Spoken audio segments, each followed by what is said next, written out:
Oi, gente, eu sou a Nilda Pereira, bem-vinda ao meu canal. No vídeo de hoje, eu vou fazer o replante da minha Madiba e vou falar um pouquinho sobre o meu substrato e vou responder uma pergunta de uma inscrita da Vera Almeida. Ela me perguntou como eu faço meu substrato e como eu faço para ter sucesso no cultivo da suculenta, porque ela não tem muito sucesso, as dela sempre morrem. Eu vou destacar aqui uns pontos importantes que são essenciais no cultivo das suculentas, que é o substrato, a rega e o sol adequado. Quando muita gente fala luminosidade, eu acho mais certo falar o sol, que elas realmente precisam de sol. E a quantidade certa, gente, é no mínimo 4 horas de sol. Se você puder dar mais para certas espécies, melhor, como as gibifloras, algumas suculentas, elas precisam de mais horas de sol. Outras com 4 horas de sol você consegue cultivar perfeitamente, elas vão estar sempre lindas. Então, eu vou destacar esses pontos aqui, né?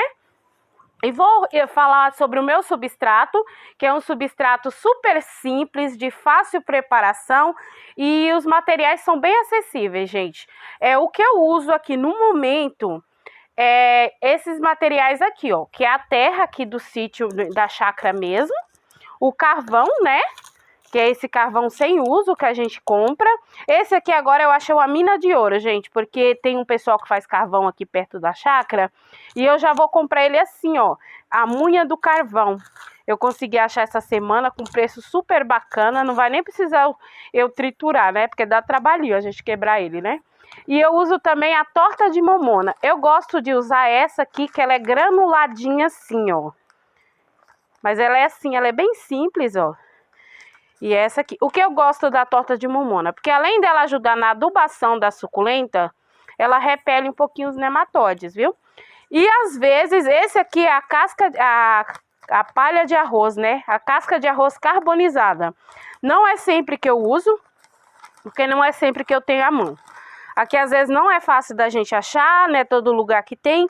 Então, quando eu tenho, eu uso. Quando eu não tenho, vai sem mesmo. E fica perfeitamente o substrato. E o isopor, gente, que é um material super em conta, você recicla, né? Eu trituro agora no liquidificador.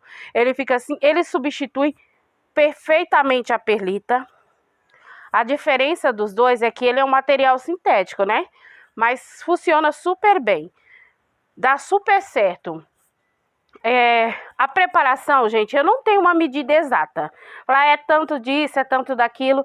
Não, eu uso de acordo com o que eu vejo que o substrato tá ficando bem drenável, aí eu paro de colocar os componentes. Eu vou fazer uma preparação aqui, nesse balde aqui, ó. Eu vou misturar todos esses componentes aqui. Eu peguei um pouco da terra lá, para colocar aqui, né? O carvão, eu não tenho uma quantidade exata de colocar. Eu vou colocando. Quando eu vejo que tá bom, aí eu paro. Ó. Vou misturando, né? O ideal é misturar bastante. Vou pôr ele aqui. Vou pôr isopor já também, ó. Eu não tenho uma quantidade exata. Um dos principais ingredientes que ajuda a drenar bastante, gente, é o carvão, viu? Eu já fiz substrato até aqui só com a terra aqui da chácara mesmo e o carvão. E deu certo. Para aquelas plantinhas mais rústicas, sabe? Que você sabe que elas são bem resistentes. Para mim funcionou super bem. E assim, a pessoa vai falar, mas quem não tem terra de chácara, usa o quê? Terra vegetal.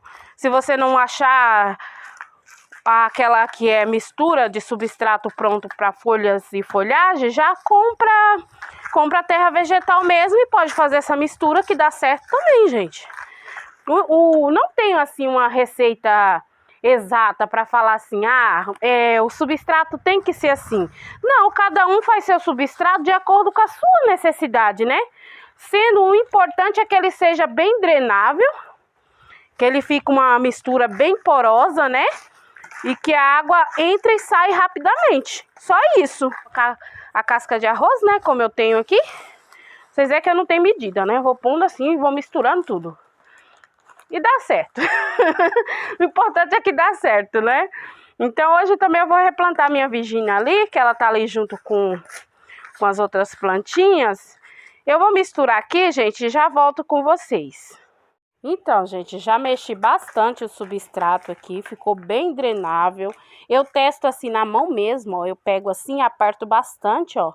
Quando eu faço isso e solto, eu sei que ele tá bom, tá vendo, ó? Tá bem drenável.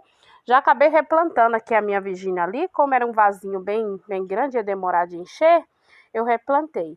Assim, gente, uma coisa que é importante a gente observar, o tamanho do vaso que a gente vai dar para a planta, de acordo com o tamanho da muda. Porque assim, se você pega uma muda pequena e coloca num vaso muito grande, o risco dela melar também é grande, dela fungar, porque é muita água para ela absorver. Então, a gente tem que sempre coordenar isso. Mudas pequenas em vasos pequenos. Aí, de acordo que vai crescendo, você vai aumentando o tamanho. Porque senão não dá certo. Aqui ficou proporcional o tamanho da muda, tá vendo? Ó? Ela tá quase na borda. Mas ela ainda vai crescer um bom tempo aqui para depois trocar de vaso novamente. Ou até mesmo deixar, porque é um vaso que tem bastante espaço, ó. Ficou bem bonitinha. Essa planta eu queria ela há um bom tempo já.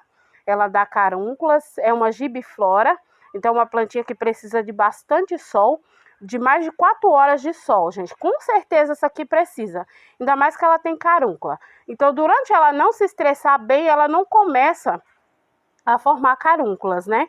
E também de acordo com a idade da planta. Uma outra inscrita perguntou também o que é estresse.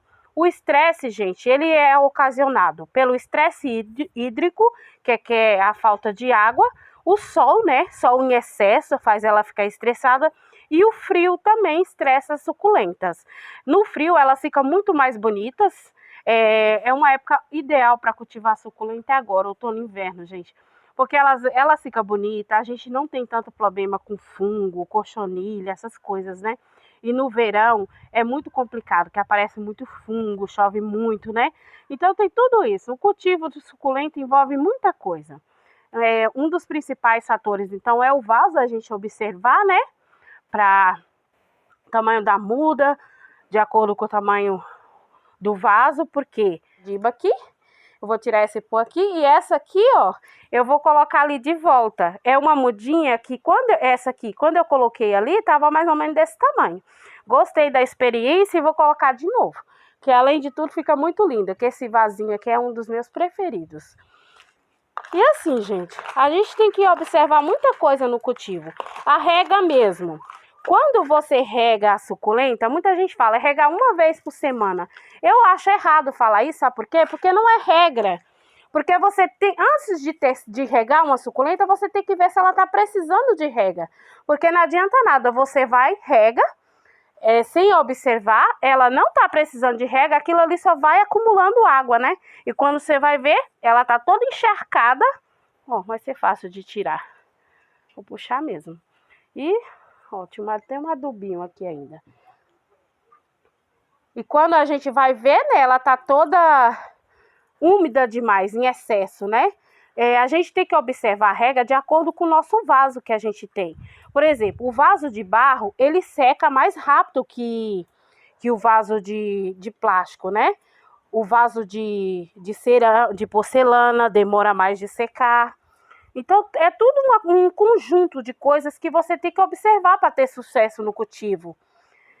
Porque se você taca água toda semana, por exemplo, agora no outono mesmo, a gente tem que observar mais a rega, porque é um clima mais ameno, as plantas não secam tão rápido, faz muito frio à noite, então tem muito orvalho, né? Então, assim, tem que ir observando tudo. Então, uma regra principal, antes de regar a sua suculenta, verifique se ela está precisando de rega. Principalmente para quem não tem muita experiência. Eu falo porque eu já matei muita suculenta afogada, gente. Porque eu ouvia falar que tinha que molhar uma vez por semana. Não. Tem plantinha que aguenta 15, 20 dias, às vezes até um mês sem rega, tá bom?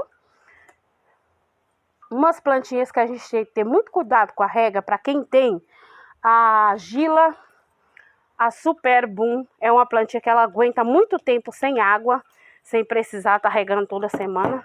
Não dá certo essas aí regar toda semana. plantinha assim, que às vezes tem umas que exigem mais água. Aí sim, aí você observa mais. É tudo uma questão de observação, né? Pra gente ter sucesso mesmo. Ó, vai ficar bonita, também, ó, vai ficar o tamanho ideal pra ela, tá vendo, ó? O vaso. E assim. Ai, eu acho tão linda essa suculenta. E ela cresce muito mais que isso aqui, viu? Uma suculenta que eu fiz de folhinha, porque a minha planta mesmo, a primeira que eu comprei, ela fungou. Aí eu fiquei com um monte de folhinha. Por isso que eu tenho muita madiba por aqui, por isso. E ela brota bem por folha. Não cresce tão rápido, mas brota bem. Ó, ficou perfeita, coisa linda que ela ficou. Olha só. Nesse vasinho bonitinho. Ficou muito linda, né? Então, gente, essa outra lindinha aqui, ó, eu vou colocar nesse vasinho de novo, né? Que ficou muito fofo da outra vez. Eu tirei esse pedaço grande de carvão. Não tem segredo para replantar. Tomara que ela se desenvolva tão bem aqui quanto a outra se desenvolveu. Porque essas mudinhas foram feitas tudo na mesma época. Umas cresceu mais, outras cresceu menos. Então, ela gostou desse vaso, né? Vamos ver. Assim, gente, um ponto importante também no cultivo da suculenta é a gente saber diferenciar, né? O que é uma suculenta de sol pleno e uma suculenta de meia sombra. Por exemplo, a madiba, ela é uma suculenta de sol pleno. Ela precisa de mais de 4 horas de sol para ficar bonitinha, compacta, colorida. Menos disso, ela não vai ficar lá 100%, né? Uma suculenta de meia sombra. Essa aqui é uma aloe pepper, é uma suculenta de meia sombra. Essa aqui você consegue cultivar com 1, 2 horinhas de sol e ela fica bem. Mas uma suculenta que é de sol pleno, você tentar cultivar nesse regime de sol, aí é onde que começam os problemas, né? Ela é bem mais suscetível a cochonilha, a fungos, e as cochonilhas faz a festa mesmo, né? Porque ela fica ali, ela não tem autodefesa, porque o sol traz imunidade para a planta. O sol ajuda a combater até os fungos. Você vê quando chove demais, surge muito fungos, né? E quando o sol aparece, graças a Deus, eles vão embora. Esse ano por aqui mesmo, na época da chuva, eu tive muito problema com o olho negro, né? E graças a Deus já diminuiu bastante. Ainda tem 1 ou 2 teimosas que ainda insiste, né? Mas já tô quase combatendo tudo. Graças a Deus. Ó, ficou uma fofura só. Agora é só esperar ela crescer um pouquinho mais para mudar novamente, né? Eu acho esse vasinho tão fofo. Então, gente, o vídeo de hoje foi esse. Quem gostou, deixa um like aí pra mim. Fique por aqui. Vou tentar trazer sempre umas diquinhas pra gente cuidar melhor das nossas lindas. Eu agradeço, tchau e até o próximo!